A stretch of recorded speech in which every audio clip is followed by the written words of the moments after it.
pessoal, bem-vindos a mais um episódio do podcast Pra Ontem, feito por publicitários cansados.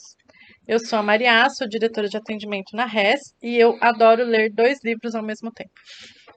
Oi, gente, eu sou a Carol, sou redatora e também sou atleta de vôlei de várzea. Oi, gente, eu sou a Mônica, sou social media na RES, faço as minhas próprias tranças e não como bichos. Eu sou o Flávio, sou designer gráfico na RES e sou mestre Jedi. Pessoal, hoje o nosso episódio é um episódio de bastidores, no qual a gente vai falar um pouco sobre o processo criativo da RES, como que funciona. Para quem não sabe, eu adoro falar essa frase, para quem não sabe, na RES a gente trabalha 100% home office, então foi um modelo de trabalho que começou com a pandemia, né, mas deu muito certo pra gente e a gente adotou. Então, cada um trabalha da sua própria casinha. E isso é muito legal, né? Todo mundo curte bastante. Eu, particularmente, adoro trabalhar. Achei que eu não ia gostar, mas gostei. Mas tem algumas dificuldades, né? Então, a gente perde algumas coisas realmente, a convivência, né? Da saudade de comentar o episódio anterior da novela, da série, tomando um cafezinho. E tem essa questão do brainstorm, né? Porque na agência, antes a gente, né, trabalhava todo mundo junto. Então você começa a discutir uma campanha, uma ideia, todo mundo participa. É um clima diferente. Então a gente teve que buscar recursos, né, para amenizar essa falta aí da companhia ao vivo, digamos assim. Ao vivo não, né? Porque ao vivo a gente Presencial. Presencial, obrigada. Então, uma das coisas que a gente usa são ferramentas online. A gente faz as reuniões no Zoom e a gente usa especificamente para brainstorm o Miro, né? Que é um software online também. O Miro, ele é muito legal, você pode fazer mapas mentais, diversas coisas, mas a gente usa mesmo um lugar que a gente põe o que a gente vai fazer, e aí cada um vai colando um post-it, né, do seu próprio computador. A pessoa cola um post-it com ideias. Então a gente usa essa técnica para fazer o brainstorm, a gente discute o briefing, aí coloca uma música, coisa rápida, 2 minutinhos ali, para todo mundo jogar todas as ideias que tem, cada um vai colando os post-its e depois a gente discute, né? É uma das técnicas que a gente usa. Isso, eu acho legal falar assim que o Miro, ele é uma ferramenta excelente, não só para gente que trabalha com publicidade, mas qualquer pessoa que quiser trabalhar com processos criativos e também, assim, eu vejo ele como uma ótima ferramenta de design thinking, por exemplo. Para quem não sabe o que design thinking é uma metodologia para estimular a criação de ideias e resolução de problemas. Então, é muito usado em empresas que cultivam a inovação, então pessoas que estão aí para descobrir novas maneiras de resolver os problemas da sociedade. E é uma ferramenta incrível, justamente por isso, porque cada um tem o link, é uma ferramenta online, então a gente consegue colaborar ao mesmo tempo, né? Como a Maria falou. Então a gente vai ter o brainstorming, cada um vai colar a sua ideia no mesmo mural. Então é como se fosse um grande mural em que todo mundo colabora ao mesmo tempo. E eu acho que é muito bacana esse tipo de acho que não ficou trabalho. claro a hora que eu estava explicando, né? Obrigada, Carol. Como eu costumo dizer, nessa hora também não existe ideia ruim, né? Então, qualquer ideia, por mais absurda que seja, você consegue extrair alguma coisa dela ali, ou às vezes você põe uma coisa muito absurda, o coleguinha já tem outra ideia em cima disso que já dá uma polida, e daí de uma ideia absurda sai uma campanha genial aí, às vezes. Eu lembro da minha primeira experiência com o brainstorming na agência comigo, que a gente estava já home office. E aí eu lembro que a Maria colocou lá 2 minutinhos e vocês coloquem todas as ideias. E eu assim, gente, em 2 minutos, o que eu vou falar? O que eu vou pensar? Eu não consigo.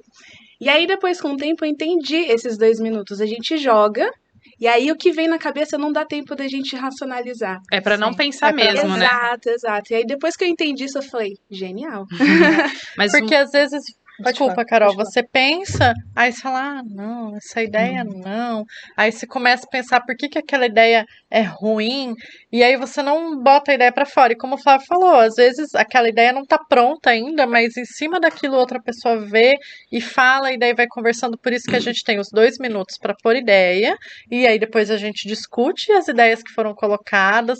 Às vezes a pessoa que colocou quer explicar um pouco melhor o que ela quis dizer, e aí em cima disso a gente chega num consenso, né? Sim. Uma coisa que eu ia falar também, que, assim, quando a gente faz esse processo de brainstorming, ele não é simplesmente chegar e fazer. Tem uma preparação também, né? Então, quando a gente precisa fazer esse processo, é geralmente porque vai vir uma campanha nova, então o cliente passa mais ou menos o que ele está pensando em fazer, e aí ele, né, tem algumas coisas que o cliente faz questão e que a gente tem que aplicar Sim, no, que no, a no gente tem que ler o projeto. briefing Isso. antes. E aí sempre a Maria ou alguma outra pessoa do atendimento disponibiliza esse briefing pra gente. E aí a gente dá uma estudadinha antes para na hora que chegar na hora do brainstorming, a gente tem mais ou menos, tem como a gente estudar, buscar referência, que eu acho que é uma coisa muito importante, que às vezes é um pouco subestimada na hora do processo criativo, que é a pesquisa, busca por referência. Então, assim, às vezes a gente tem uma ideia muito bacana, mas vamos supor, já tem uma campanha muito parecida de um concorrente, então é importantíssima essa parte de Sim, pesquisa. para quem pensa que a gente cai de paraquedas no meio do brainstorming, não é assim, Sim. tem todo um preparo antes, igual a Carol falou, a gente lê o briefing, faz pesquisa para chegar com ideias ali naquele momento, né? Sim, geralmente eu coloco o briefing com antecedência, a gente marca a reunião, então todo mundo da equipe sabe, vai ter reunião de brainstorm sobre tal campanha, tal dia, e aí as pessoas fazem a preparação ali, né? Mas confesso que já aconteceu de eu fazer tudo isso e chegar lá sem preparação nenhuma. Ou a semana foi muito corrida, ou não deu tempo, e aí você chega lá.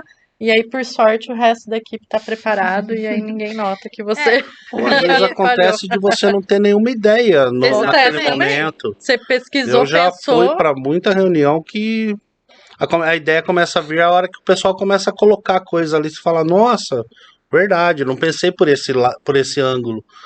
E aí ali desperta alguma coisa em você vai. Ou também você passa batido e só assiste, né? Isso é uma coisa importante mesmo da gente falar, porque a reunião de brainstorming, às vezes ela demora meia hora, vai. Às vezes um pouco mais, às vezes um pouco menos. Mas o processo de pesquisa, pelo menos para mim, é um processo muito mais longo. Então, é bem o que você falou, a gente precisa de um tempo para sentar, fazer o nosso processo, o nosso ritual. Eu, particularmente, gosto de pôr uma música e pesquisar a concorrência, ver o que eles estão fazendo, olhar texto, olhar arte, porque eu sou dessas, eu dou pitaco na arte também, mesmo sendo só redatora. E porque o nosso trabalho é em equipe, né? Então acho que todo mundo tem que contribuir mesmo. E assim, é uma coisa que demanda tempo, né? Que às vezes as pessoas acham que a criatividade é só.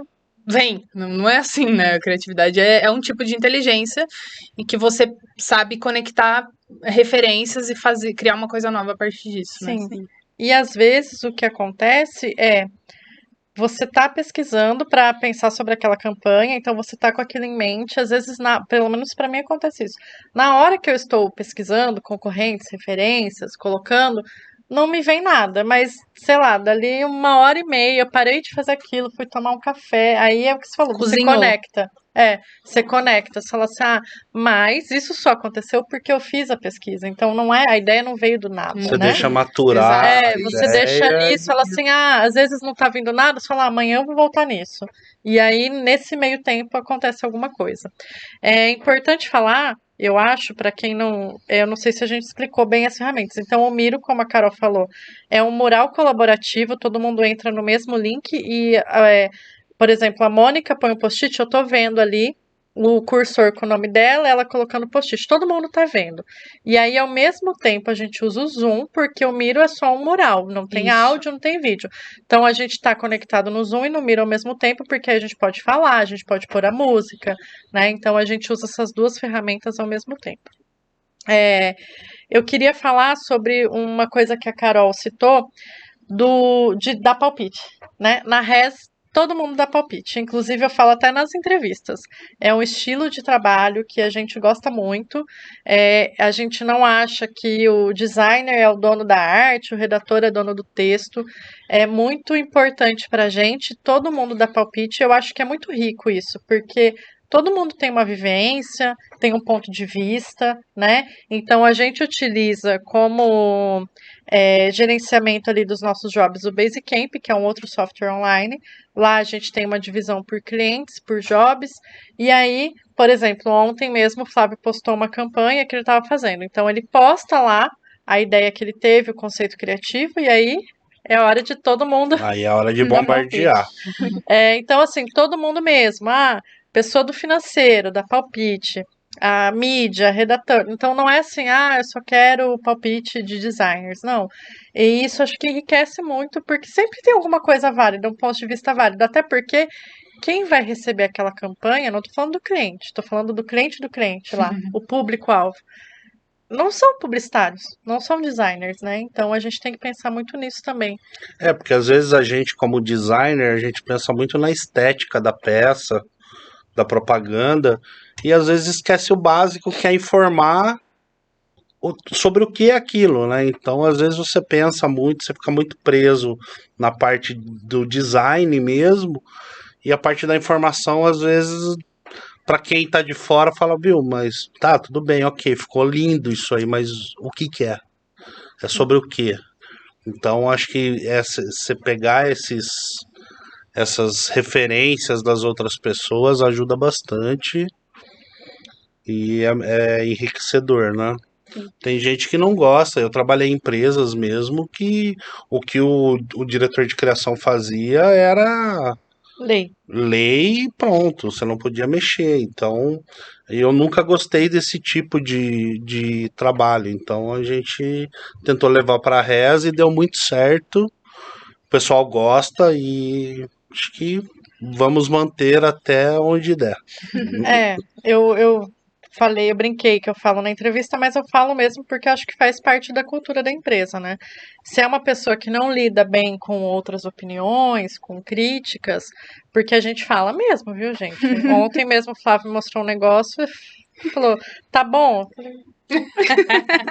Ela Não. queria dizer tá horrível, mas ela Então, assim, não tá de todo ruim, né? Mas Tal do feedback. mas é isso que enriquece, né? Sim. Então, e tem gente, como o Flávio falou, que não lida bem com isso. Eu sei que fugiu um pouquinho do tópico, mas você trabalhar na empresa é um relacionamento. Então, às vezes, aquela empresa não se encaixa para você, assim como aquele colaborador pode não se encaixar naquela empresa e tá tudo bem. Não quer dizer, né, que um é incompetente ou o outro não é, e tudo certo. Tem que ter o fit, né? Tem que ter o fit, exato. Agora vamos falar sobre ferramentas novas aí, né? Que tá bombando aí, todo mundo tá falando, ferramentas novas de criação, inteligência artificial criando, né? Como que isso afeta?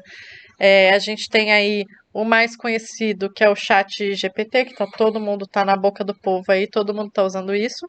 Mas a gente tem também, não sei se você sabe, uma ferramenta de inteligência artificial criando imagens, né? Que é o Firefly. fazendo design. E aí, Flávio? E aí que, por enquanto, a gente não vai perder o emprego. Podem ficar tranquilos. Eu fiz, a Adobe tá testando esse beta ainda, ele chama Adobe Firefly. Eu fiz a inscrição alguns meses atrás para esse beta e consegui entrar nele. E ainda é todo online, ele não tem uma ferramenta, Um programa. Um programa específico, porque eles ainda estão desenvolvendo, mas é impressionante o que você consegue fazer. Ele é todo em inglês ainda, então você não consegue colocar, escrever coisas em português nele, mas ele faz coisas muito interessantes no sentido de combinação de cores, por exemplo. Para você ter referências de algumas coisas, ele é muito interessante. Eu fiz uns testes nele e eu vou pedir depois para colocar na tela. para vocês verem. Mas, por exemplo, A tela que ele tá falando é no YouTube, para quem tá, tá no gente? YouTube, exato. Mas, por exemplo, No eu Spotify a escrevi gente coloca lá. o link. pro pessoal Isso, ver. a gente pode pôr o link depois do Spotify, mas, por exemplo, eu fiz uma formiga, eu escrevi lá, né? E é uma ferramenta onde vou explicar melhor. Você escreve o que você quer que a imagem crie, e dá o Enter lá, ele vai fazer uma imagem de referência. E aí, em cima dessa imagem, você pode colocar mais efeito, mudar para foto, mudar para ilustração. Ô, Flávio, esses efeitos você escreve também ou tem Não, como... aí são ferramentas. tipo Já, Photoshop? aí, tipo Photoshop. O que você escreve é só a imagem O inicial. O inicial, Entendi. exato. Que nem eu coloquei aqui, uma formiga em um teatro cantando e várias lagartas aplaudindo. Excelente. E aí, vocês vão ver que ele faz, quer ver? Peraí que tá meio lento aqui. Eu tava vendo como que funciona, enquanto o Flávio abre as imagens, Ixi. eu achei que é interessante para fazer algumas coisas. É como ele falou, não vai substituir o trabalho do designer, mas às vezes para fazer um background, sabe? Para fazer uma script, estrutura. uma estrutura, e aí Gente, vai eu não vou precisar de conseguir alguém. abrir agora as imagens, mas depois eu coloco elas para vocês verem. Mas imagens fantasiosas ele cria excelente, fica muito bom. Aí eu pedi para ela fazer uma mãe fazendo compras no supermercado e seu filho dentro do carrinho de compras. Ele cria toda a imagem, só que tem muita distorção na parte humana. Então fica muito distorcido, Deformado mesmo. deformado, mas serve de base para você ter alguma ideia, por exemplo, entendeu? Nossa, e o chat GPT é exatamente a mesma proposta, assim, só que texto. Exato. Então, assim, eu criei várias coisas, depois eu vou colocar lá para vocês, mas ele não cria. Então, por exemplo, se você não tiver um conhecimento em design, para você não vai servir de nada. Mas ele dá muita. Ele é muito útil para referência de cor, de estilo. Então é muito, muito rico nesse ponto. Vai ser mais uma Lógico, ferramenta para mas agregar. eu acredito que no futuro ele deva criar com perfeição. Só que é tudo referência na internet, né? Então ele vai pegar o que tem na internet ali e montar. Uma dúvida aqui. Rosto. Faz rosto ou é distorcido? Ele dá uma distorção, ele não consegue fazer perfeito. Geralmente o olho fica muito ruim, ou ele não põe olho, tira, fica todo branco ou todo preto, Meio bizarro. meio bizarro, Dá para criar imagens de terror. Exato. É verdade. E Carol, como que você tá utilizando o chat GPT aí no seu trabalho? Então, eu não sou muito early adopter das ferramentas, né? Então eu espero a galera, todo mundo usar, todo mundo falar o que tá achando pra depois eu ir mexer, porque eu prefiro não me contaminar, entre aspas, sabe, pelo hype. Então, primeiro eu deixei a onda passar e depois eu fui ver como que era, como funcionava e tal. E assim, a impressão que eu tive foi muito parecida com a do Flávio. Que assim, a inteligência artificial, o próprio nome já diz, ela é artificial. Então, as coisas que a gente não precisa pensar, ela faz. Então, vamos supor, o chat GPT, né, que é no meu caso de texto, ele é assim, você coloca lá um briefing para ele, do mesmo jeito que o Firefly, e aí ele te devolve o conteúdo, mas é só texto, né? Então, chat, porque é bem como se você estivesse conversando com uma pessoa. Então, vamos supor, se eu pedir para ele escrever para mim um texto completo em algum formato, ele vai me devolver. Só que tem algumas particularidades. Então, por exemplo, quanto mais completo o seu briefing, melhor o conteúdo que ele vai te entregar. Dá para fazer um texto só em chat GPT? Dá. Só que ele é um texto frio. Então, assim, é um texto baseado puramente naquelas informações. Então, mas assim, ele é uma mão na roda porque Eu falo do ponto de vista de redatora, né? Então, quando chega um trabalho que a gente tem que escrever, por exemplo, uma newsletter, é um tipo de linguagem, um tipo de formato de texto, uma quantidade de texto. E quando a gente tem que fazer um texto para outdoor, por exemplo, é outra estrutura, outro público-alvo, é tudo muito diferente. Então, quando a gente vai escrever um conteúdo, seja ele grande, médio, pequeno, a gente tem que pensar na estrutura dele. E com o chat GPT, você não precisa disso. Então, ele já te dá a estrutura, você só precisa lapidar, como se fosse um diamante bruto e você viesse lapidando. Então, a impressão que eu tive foi essa. E outra coisa, tem coisas que você tem que aprender a pedir para ele, porque senão ele vai entregar um texto meio. Então, vamos supor, a gente precisou fazer um tempo atrás, a gente precisou criar a letra para um jingle. E aí eu fui lá, criei um briefing. Inclusive, esse processo de você criar um briefing para o chat GPT já te ajuda muito no processo criativo também. Porque você coloca é como se você estivesse orientando outra pessoa. Você tem que fazer isso, isso e isso. E aí você mesmo é aquilo, né? O melhor jeito de aprender é ensinar alguém. Então, você mesmo já vai absorvendo o que você precisa entregar. E aí ele me entregou, eu escrevi lá, escreva um jingle, assim, assim, assim, escrevi lá o briefing e tudo mais, e ele me devolveu. Só que assim, como eu falei, ele não pensa, é uma inteligência artificial. Então, eu peguei aquele esqueleto, é como se ele me entregasse um esqueleto, e aí eu vou lá e crio em cima daquele esqueleto. Então, eu achei incrível, é uma economia de tempo absurda, mas assim, ele não faz o meu trabalho, ele é uma ferramenta mesmo. Então, eu ouvi muita gente falando, a gente vai perder o emprego. Não é assim. Pode ser que ele evolua, pode ser que futuramente. Ok, mas eu acho que ainda a gente tá muito no comecinho pra, sabe, E ter eu esse vi que medo coisas todo. muito técnicas também, ele não é bom, né? Eu vi uma matéria esses dias de um pessoal que entregou um material, não sei se era publicitário ou para uma revista, não lembro agora, baseado no chat de GPT, porque ele puxa tudo da internet, Uhum. né? E tinha um monte de informação errada. E o pessoal não checou, não fez nada, publicou aquilo e estava totalmente errado o material. Tem isso, porque porque a internet é um ambiente que, Exato. assim, tem Qualquer coisa um verdadeira e escreve, tem coisa exato, falsa também. Se ele puxa dessa fonte, ele vai beber de todas as fontes, né? exato. As corretas e as incorretas, né? Então tem que tomar muito cuidado quando a gente fala em inteligência artificial. Substituir o trabalho humano vai demorar muito ainda, principalmente na parte da publicidade.